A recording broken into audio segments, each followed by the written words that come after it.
Woodlands Health and Rehab Center is the right choice for rehab at home. Our therapy department, with the assistance of our experienced clinical team, will transition you home quickly and safely. The Woodlands Health and Rehab Center, living made better.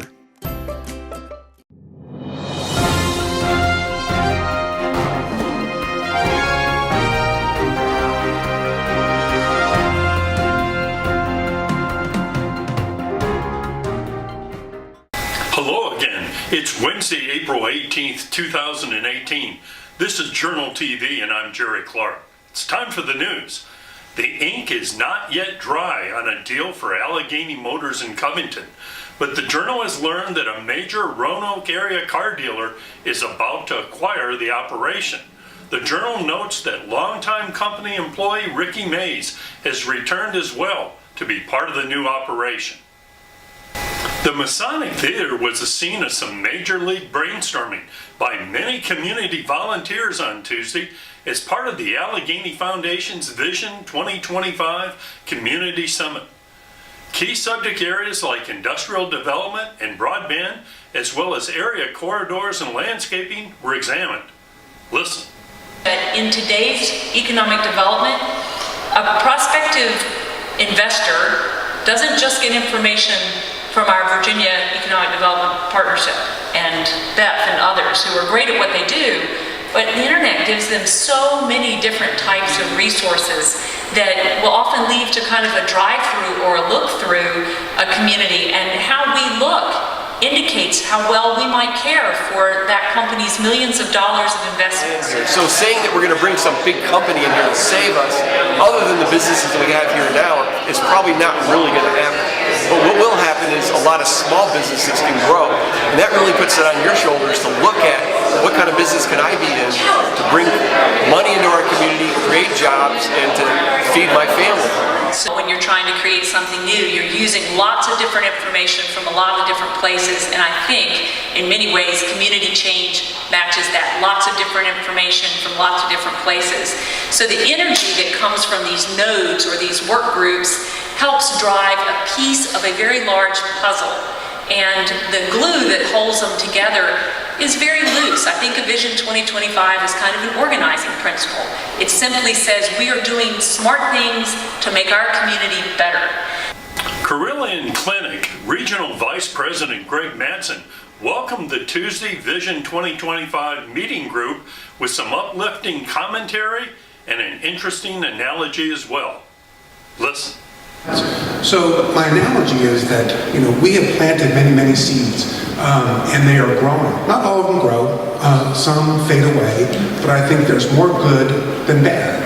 Reasons to be optimistic and to be enthusiastic about what we've achieved. And Vision 2025 is really about creating an enduring community that's sustainable and vibrant. So my job is to kind of lift you up and inspire you. And now a word from our sponsor.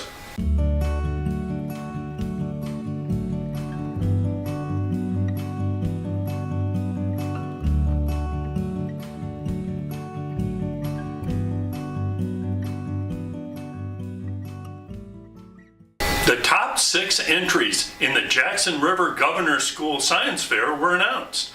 3 are from James River High School, 2 are from Alleghany High School, and 1 is from Covington High School. Log on to AlleganyJournal.com for much more information. A Hoofbeats Therapeutic Riding Center Fund has been established at the Community Foundation for Rockbridge, Bath, and Alleghany as a result of a generous donation from Julianne Hollingsworth in honor of her daughter Maris and her daughters. Check out the full story now on AlleganyJournal.com. A B.C. Williams Memorial Book Collection has been created at the Clifton Forge Public Library as a result of a donation from Dr. John Grimes.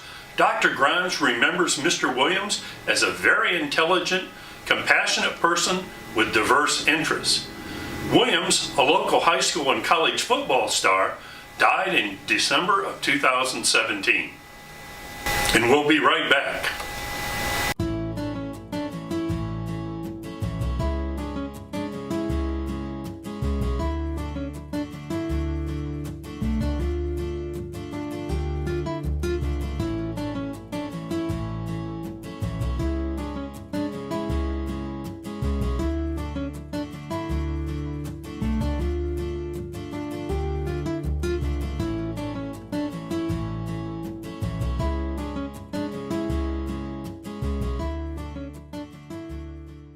Let's take a look at some upcoming events.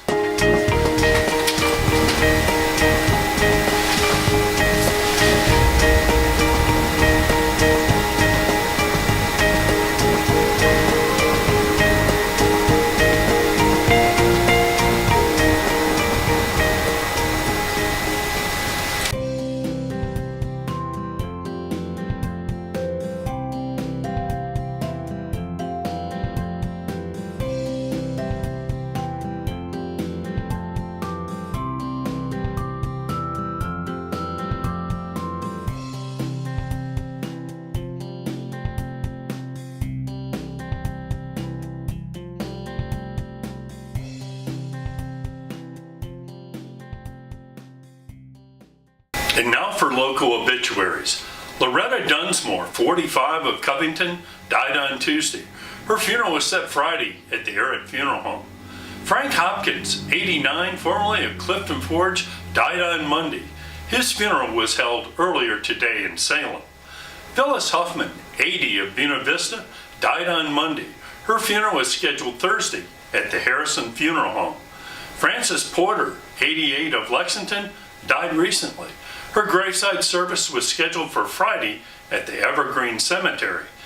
Betty Bear, 91, of Ronsford, died on Tuesday. A graveside service is set Friday at the Riverview Cemetery. Ronald Kraft, 75, formerly of White Sulphur Springs, died on March 30th. Interment will be made at a later date.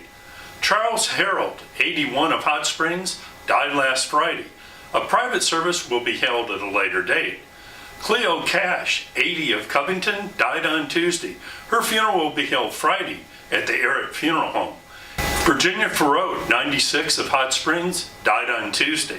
Her funeral is set Friday at the McLaughlin and Young Funeral Home. Let's check out the local weather forecast. On Thursday, it should be partly cloudy with isolated showers, high of 51 and a low of 34. On Friday, it should be sunny, high of 58 and a low of 38. And on Saturday, mostly sunny, high of 67 and a low about 44 degrees.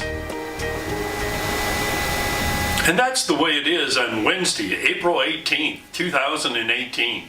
More stories, photos, videos, and interviews are available 24/7, 365 on AlleganyJournal.com, YouTube, and on our soaring Facebook page. Thanks very much for watching Journal TV.